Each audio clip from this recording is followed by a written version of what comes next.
G'day YouTube, it's Matt here from Oztech Junkies. So, forgive me for my long hair that doesn't look neat at all. You know, Victoria was still in lockdown, no hairdressers open. But anyway, over the last few months, my mum has been complaining that she has problems or issues starting her lawnmower, mainly because it's hard to pull and she's getting weaker, she's getting older. And also that she has to push the heavy thing around. So she wanted to get a battery lawnmower. I said, nah, I wouldn't go for a battery lawnmower. You know, they're not that great. And she didn't want to spend too much money. So this was the next little option. It's a mower from good old Aldi. Now, probably thinking Aldi, I wouldn't trust that. But I've had a few Aldi things and they seem to be alright. You know, not the best, but alright. So I've got this Ferrex 224 electric start, 224cc electric start petrol lawnmower. It's self-propelled, so you know, push button or key start, I'm assuming. And also she can just pull a lever and it pulls itself. She doesn't have to race aft. You don't have to push it up the hill or push it up the driveway or something like that, or into the grass. And with the full power of a standard petrol lawnmower. So I thought I'd be just unboxing it and giving my first thoughts, and maybe, if it doesn't require too much work in this video, we'll also get the thing started and running.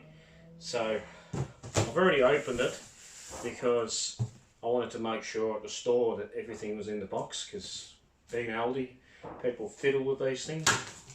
So I'll open it that way. I think we'll get a knife and we'll cut this open. And actually inside, before we do that, we'll take out the extra cardboard bits. There's one. And a second one in here. So we cut this open. Oh yeah, here we go. Looks like a lot of plastic, that's for sure. But a lot of things are these days.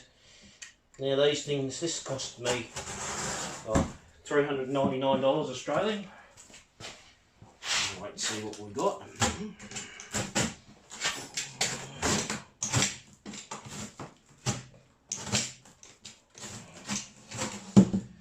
There we go.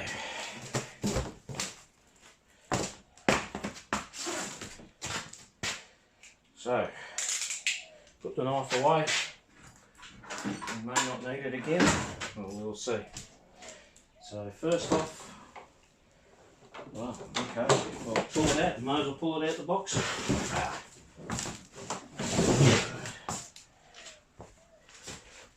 Big wheels. Probably doesn't need much assembly work, I guess. So I'm going to push this forward. A couple of handles and bits and pieces. Spark plug removal kit, a key to start it, warranty information, and a handle. So I'll just open this door and get rid of the rubbish.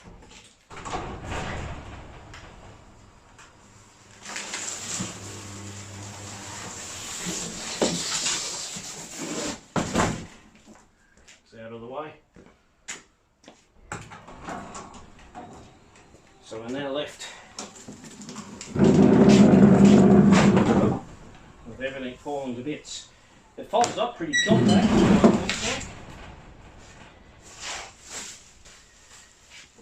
So, folds up to a very compact thing. That's the catcher. Actually, it comes in two parts. Okay. And the top part. Very unusual, but there's a reason why.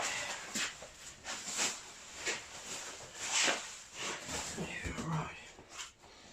So, it's an overhead valve engine, and everything's plastic on it. So it says there's a couple of warnings. There's a fuel cap.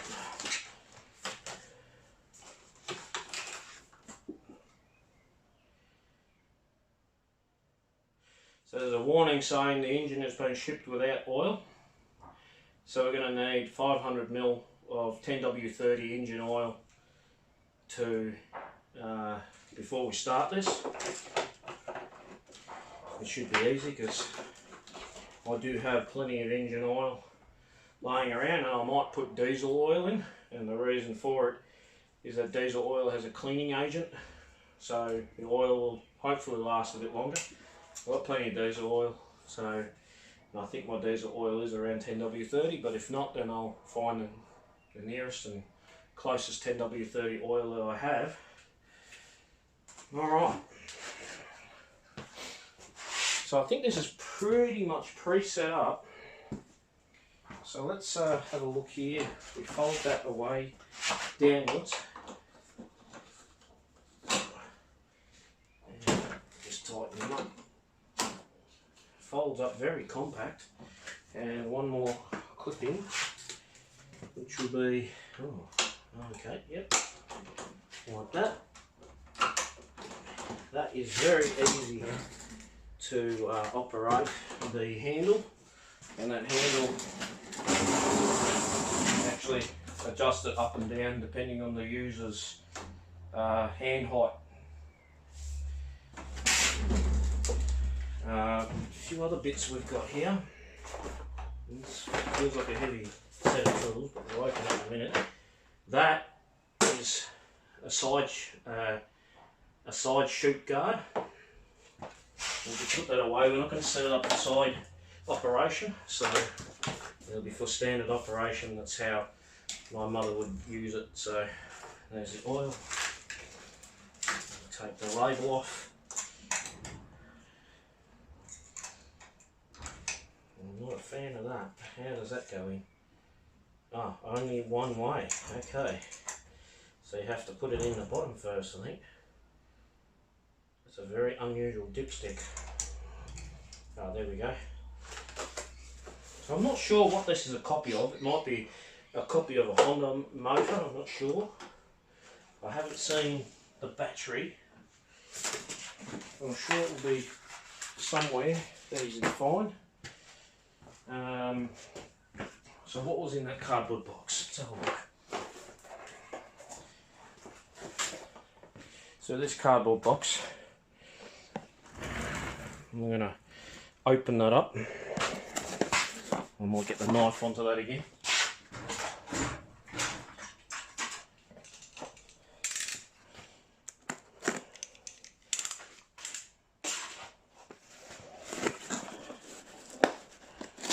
I'll rip it open. I'm a bit crazy. Oh, okay. Well, that's very interesting. So it comes with a charging base,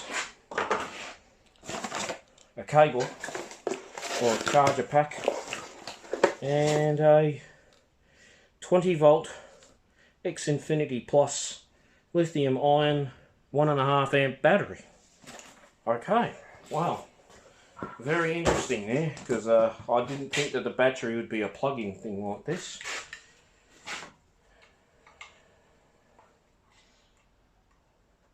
So that just plugs into there, like so, and the battery clicks into here. Pretty easy, just like any other cordless charging device.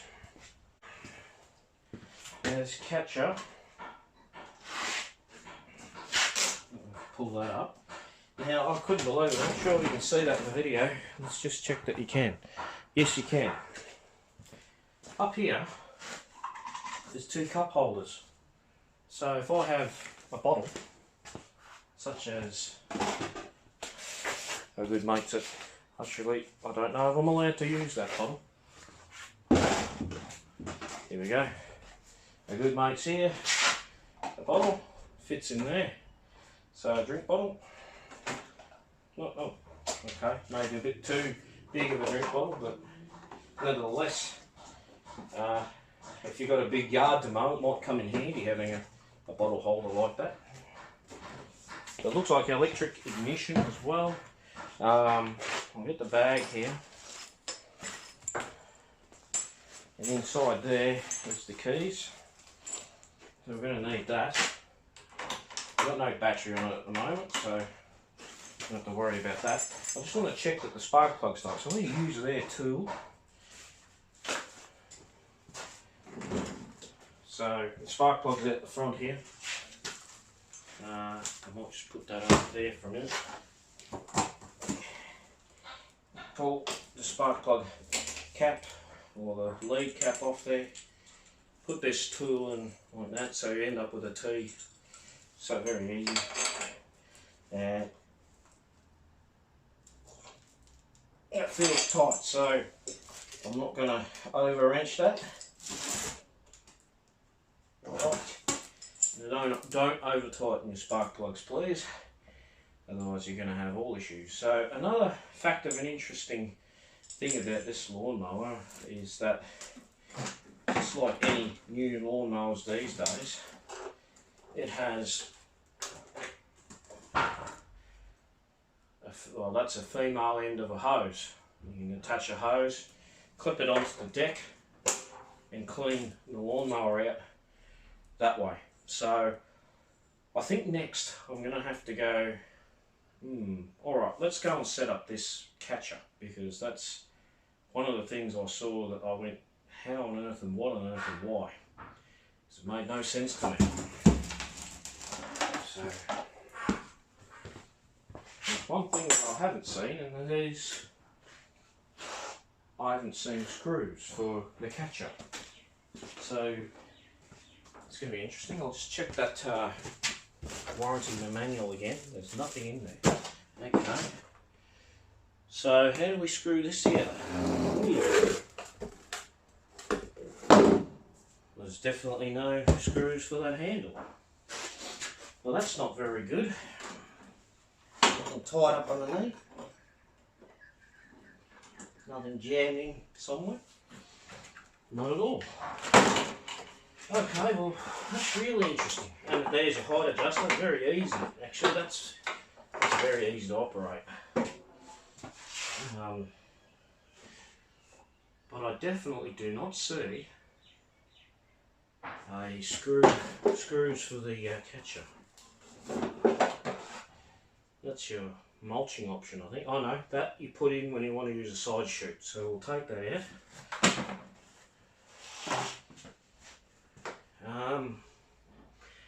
Well, that's not very good. I didn't misplace them. I'll just double check.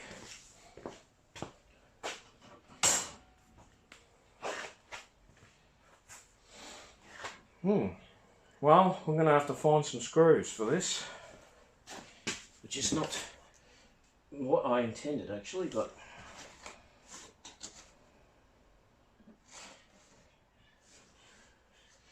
I'm guessing that just clips onto there. I don't know. I've never seen anything like this before. Okay, let's put that over there. Take a seat on my little makeshift chair. Move that out of the way. And have a look at how this goes together, because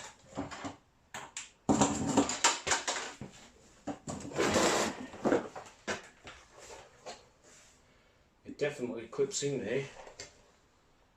Now, mind you, I'm the type of guy that never reads manuals.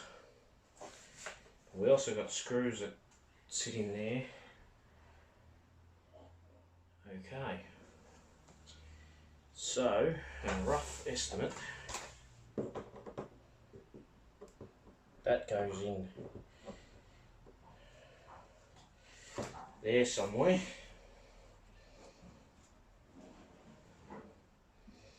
And this just has to follow suit. It's I don't know, I'm not impressed with that. It's very difficult to put this together. Maybe this way. Oops. Probably need to do this on the bench. Oh, no. Wow. Okay. Not having any luck here with this. I see how it clips in. To get it started, that's that's the next problem. As soon as you get that corner started, they should have put this together and just made a bigger box for it, I think. It's a bit difficult.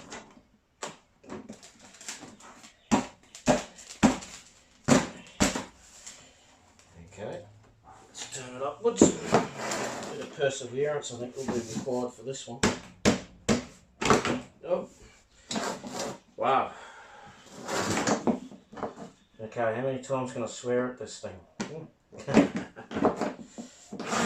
Half of it. Next half's proving to be, no, it pops out the other side. Wow. No. There's probably an easier way to do this. I'm probably doing it the wrong way around. Jeepers, man. Okay. Right, now is when you want to start swearing at things. Piece of crap. Alright. So, I think we got it in that end. Just got to work our way around this.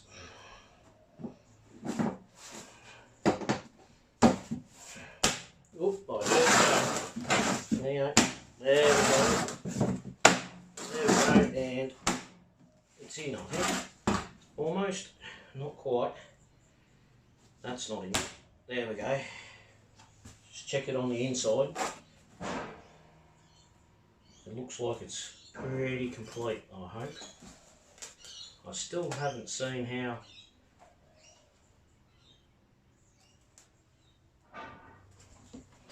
I almost feel like something's missing, and I hope I haven't jinxed myself over here. But there we go. That's done. I need a couple of screws for this. Oh, hang on.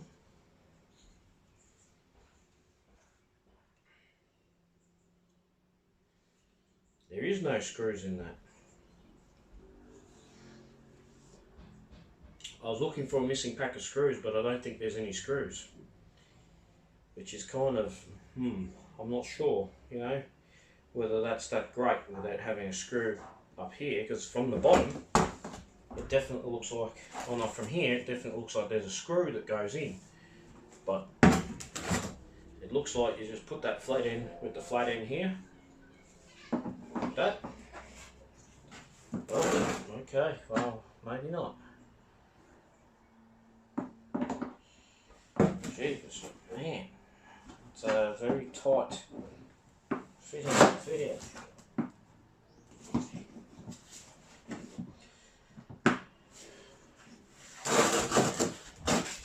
Not sure about that one. Alright,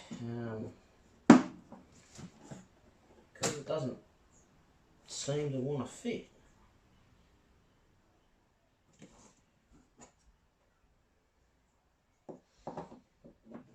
I could just punch it in there. It definitely doesn't go like that, because that's got beveled edges to go this way. So I'm pretty sure it goes like this. And then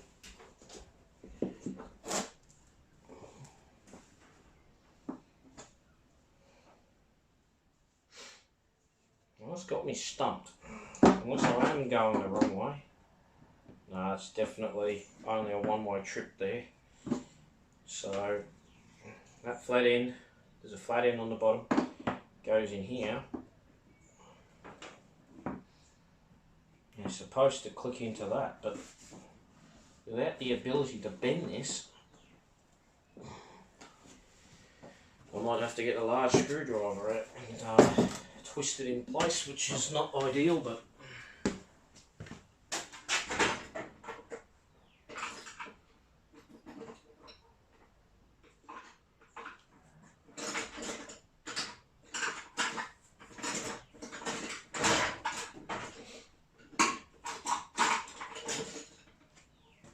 good old Stanley screwdriver.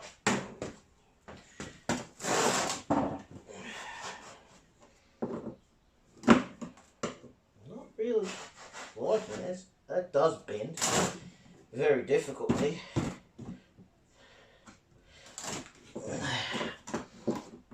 Jeepers, that's a tight fit. I can tell you one thing, that's never going to come out. Well, I don't think it will.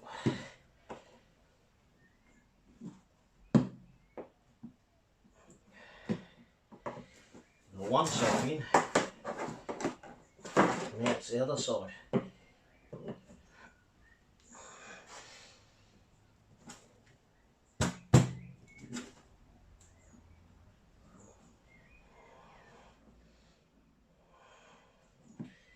There we go. Have to use a screwdriver, and that's never going to come apart actually. It's not too bad. So that's that. Put the screwdriver away. Okay. Oops, something dropped out. Okay, so I'll push this forward. That screwdriver fell out, but that's alright. And I believe this thing goes under here, goes under the flap, and somehow sits over this corner like that. Well, that's not bad. Not bad at all. Alright, well I think I'll get 500 ml of oil and we'll go from there. So upon looking around in the storage shed, I found a couple of things. First off, I found this one, which is a Top Dog Gulf Western Oil 10 litre brand new bucket.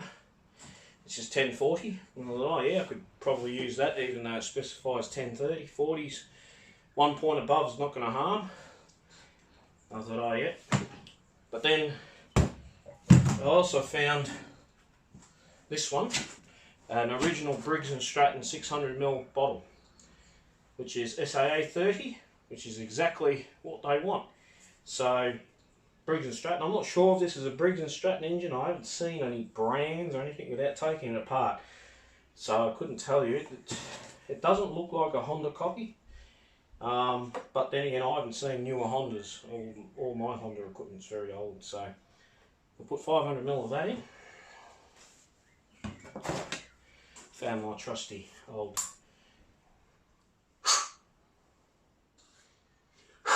make sure there's no dust in there.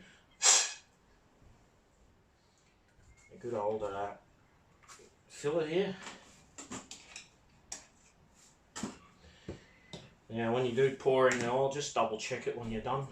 So this should go in like milk. Just put that there, fill it up. Ooh, doesn't go in that quickly at all actually.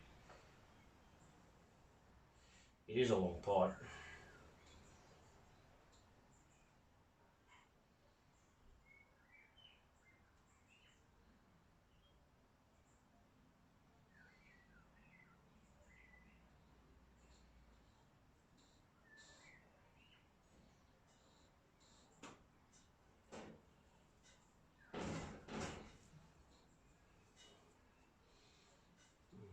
Can't even see the level on there.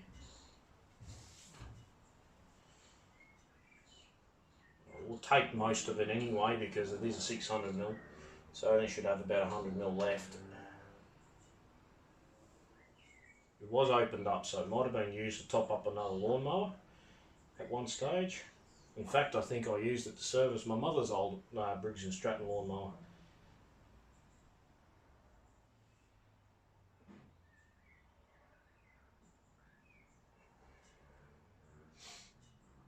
Just trying to see if that battery's charged, but the charger's facing opposite to where I'm sitting, so I can't see it.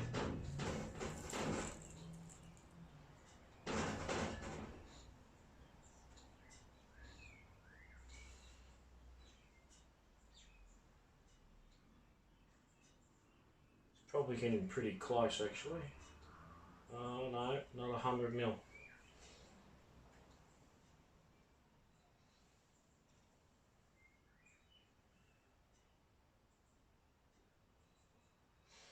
I notice it still has a pull start in case your battery runs out too. So I think the battery's just there purely to start it, not to run it.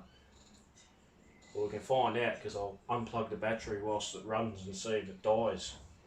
And I don't think it will have an alternator. That looks like it's on the last 50mm there, on the last 100mm. So wait for that to drain in fully.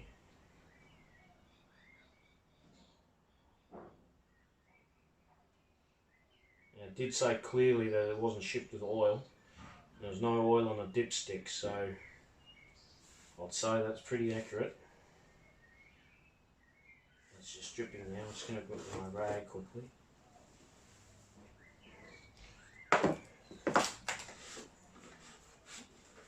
Wipe some excess away from the base. Is plastic. Like most new lawnmowers now have a plastic base. I'm not a fan of them. That's why I still have an old Honda myself. So we'll just have a fancy way of going in. Now I'm not sure when you check it whether you're supposed to put it all the way in or dip it in and take it out. I might have to get the manual for that. Well,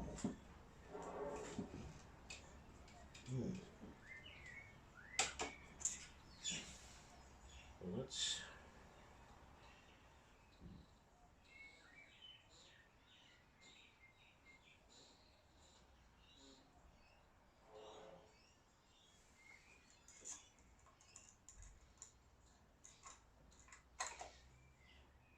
I'm sure I like that.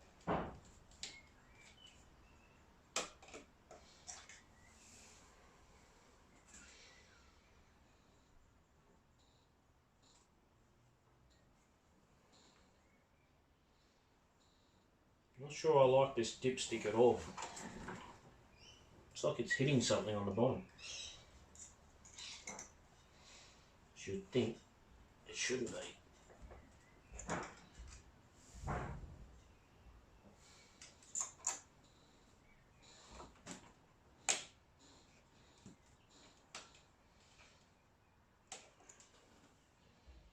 But it is telling me that it's nearly full. Can probably go with a little bit more. I'm just not liking the operation of that dipstick at all. It just doesn't feel good. I'll put a little bit more oil in.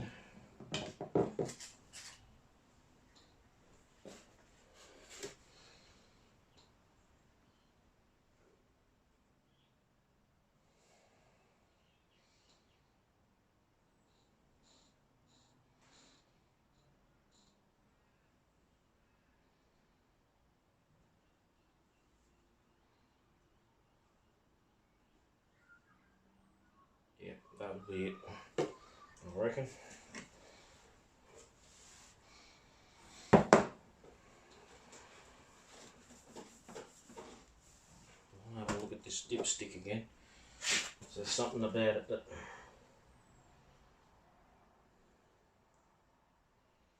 makes me feel a little bit off about it. He's got two pins down there and one single one here. The two pins are on the bottom, the single one on the top.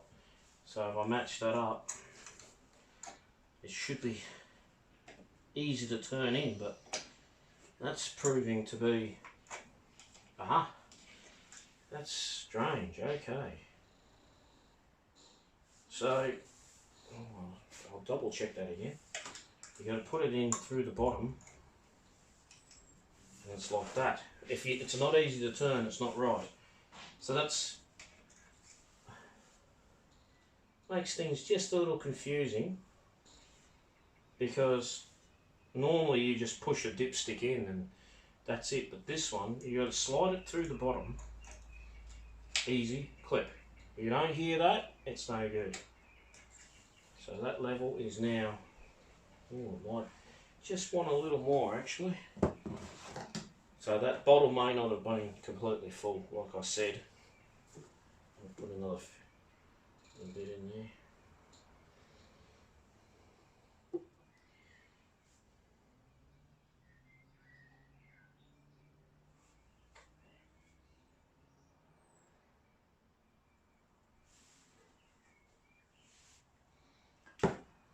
Right, and the dipstick, again, we'll put it through the bottom,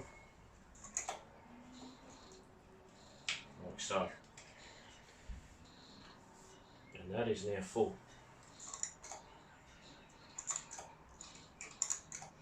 I'm not a big fan of that. That's not the easiest dipstick to get in.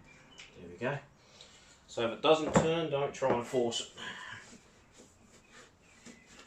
And you'll end up bending the dipstick itself.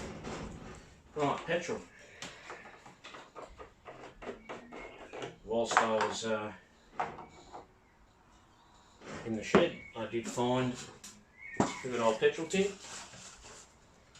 Just check the quality of that's not all not rust. Looks fairly clean there. So using a filtered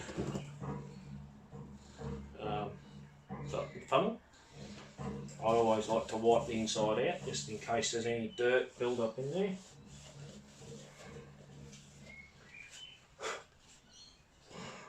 Wash her in there, and we'll put some petrol in.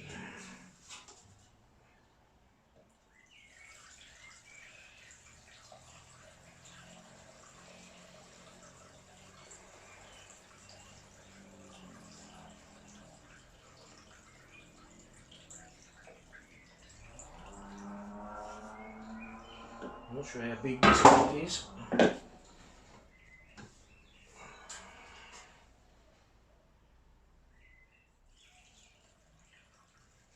Oh, I'm overfilled. I didn't even see that coming up the throat. Right, well that's as full as we're going to get that. So right now I'm going to quickly take this outside and give this a hose down because of the petrol leaking out of it. So after a quick hose down, we're pretty much safe to go. Make sure that that's closed.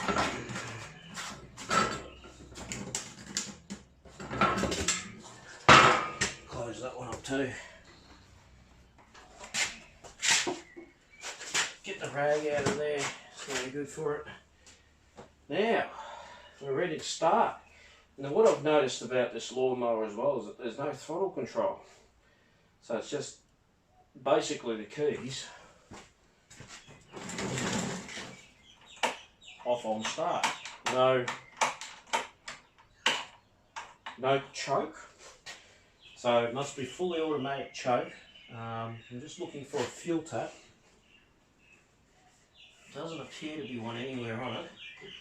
Just goes straight in the carburettor. So I don't think there's anything else to do except for plug in the battery and try and start it. And I believe the battery, oh, it's a good question, where's the battery go?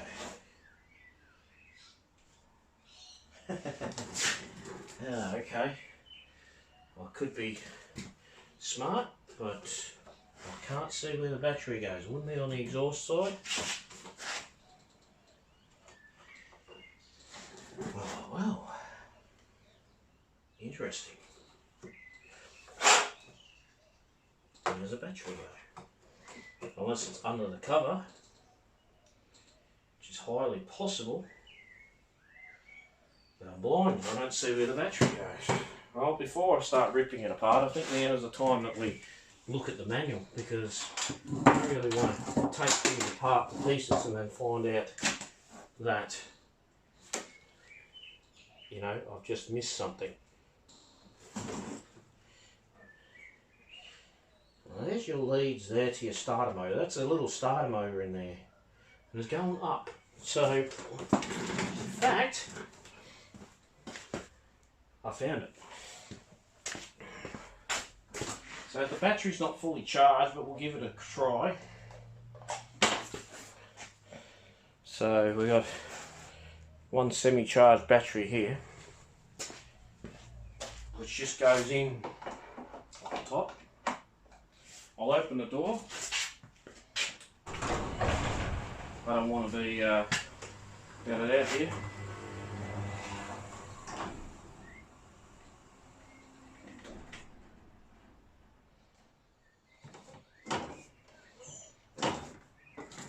So, move this forward a bit.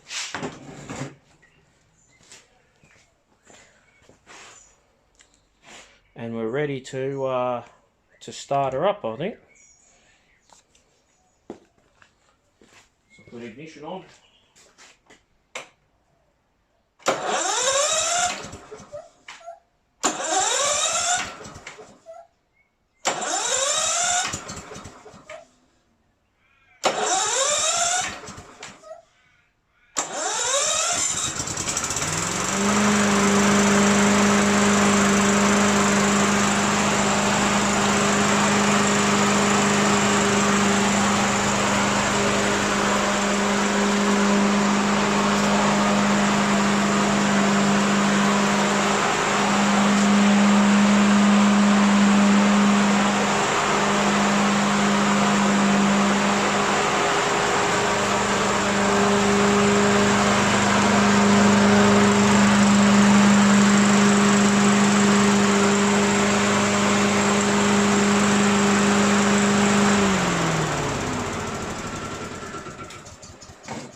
So after running this for a while, a couple of little things that I'm here or there about.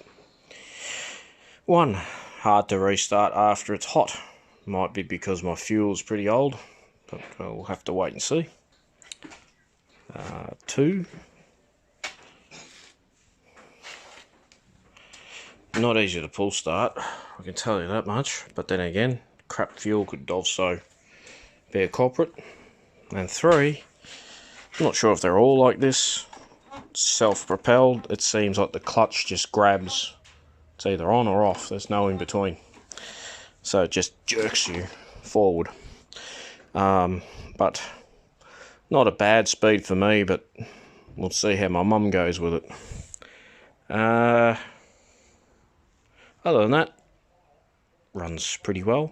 I think maybe the only other thing is that the deck height, even on the first setting, it's not that low. I thought they would have been able to go lower. So, all in all, air filter. When you take this off, it hits this bar, which is your wheel height adjuster bar. Pretty hard to get this on and off. Bit of a design flaw there. Even with this set as low or high as possible, it doesn't make a difference. So that I could call in itself a bit of a very bad design flaw, because really to take that off easily you have to take this bar off and lift it up or out of the way. So other than that, they supplied an LG spark plug. I don't know how good they are. First port of call is probably some fresh fuel. Maybe run some premium fuel in it instead of stale 91 octane fuel, and replacing that LG plug for an NGK equivalent, which it is written in the book. It takes an NGK BPR, don't quote me on this, BPR 6ES, which is what my trusty old GQ used to run out there when it was on gas. So I'm sure I've got a spare plug somewhere for it. I don't really like non-named brand spark plugs, and I've been an NGK fan for years because I've never had issues with them. But this LG plug might be just not the most brilliant plug for running hot. Anyway, that's me, over and out.